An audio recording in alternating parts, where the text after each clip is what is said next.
Hello everyone, welcome to our channel. இன்றைக்கி நம்மளுடைய சேனலில் ரொம்ப சூப்பரான கடாய் பன்னீர் எப்படி செய்யலான்னு பார்க்கலாம். இது சப்பாத்தி, நான் அது கூடலாம் வச்சு சாப்பிடும்போது ரொம்பவே சூப்பராக இருக்கும்.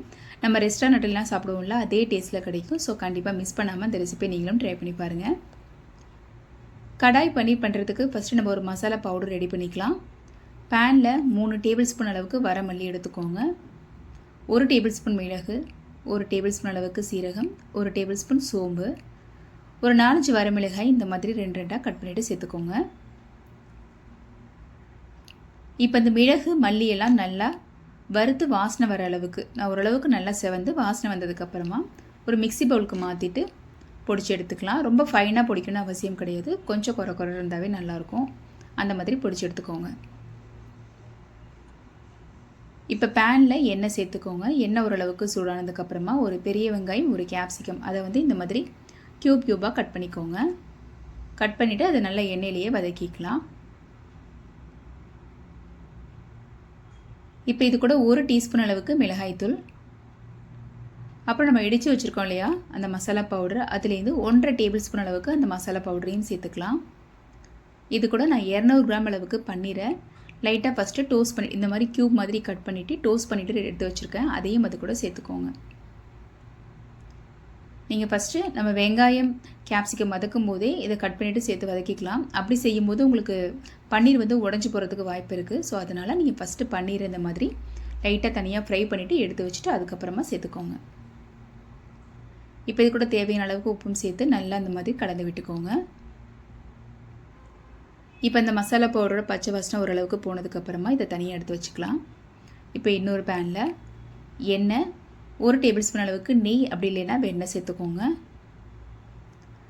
நெய் சூடானதுக்கப்புறமா 1 டீஸ்பூன் சீரகம், 2 வரமிளகாய், அது கூட ஒரு பெரிய வெங்காயம் நல்லா பொடியாக கட் பண்ணிவிட்டு சேர்த்துக்கோங்க. 2 பச்சை மிளகாய் பொடியாக கட் பண்ணிவிட்டு சேர்த்துக்கலாம். வெங்காயம் நல்லா வதங்கி கலர் மாறி வந்ததுக்கப்புறமா 1 டேபிள் ஸ்பூன் இஞ்சி பூண்டு பேஸ்ட் சேர்த்துக்கோங்க.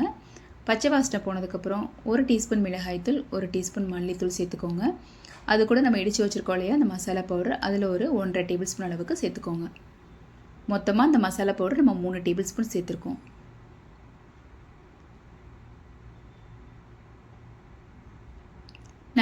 இது நல்லா மிக்ஸ் பண்ணிவிட்டு நான் பெரிய தக்காளியாக ஒரு 2 தக்காளி எடுத்திருக்கேன்.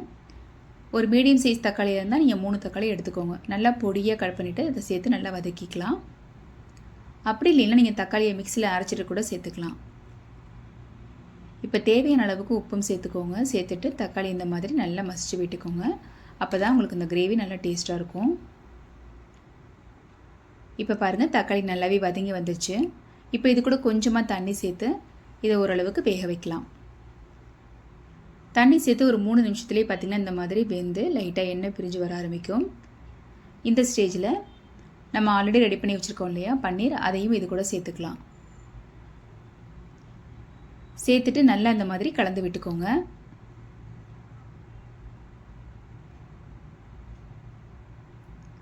இதை அப்படியே மூடி போட்டு லோ ஃப்ளேமில் மறுபடியும் ஒரு 2 நிமிஷம் வேக வைங்க. 2 நிமிஷத்துக்கு அப்புறமா நான் 1 டேபிள் ஸ்பூன் அளவுக்கு ஃப்ரெஷ் க்ரீம் சேர்த்துருக்கேன். நீங்கள் விருப்பப்பட்டால் சேர்த்துக்கோங்க, அப்படி இல்லைன்னா அதை ஸ்கிப் பண்ணிக்கோங்க. லாஸ்ட்டாக கொஞ்சமாக கஸ்தூரி மேத்தி சேர்த்துக்கோங்க.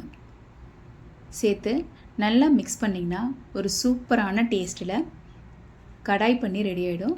கண்டிப்பாக இந்த ரெசிபியை நீங்களும் ட்ரை பண்ணி பார்த்துட்டு எப்படி இருந்துச்சுட்டு மறக்காமல் உங்கள் கமெண்ட்ஸை சொல்லுங்கள். தேங்க்ஸ் ஃபார் வாட்சிங்.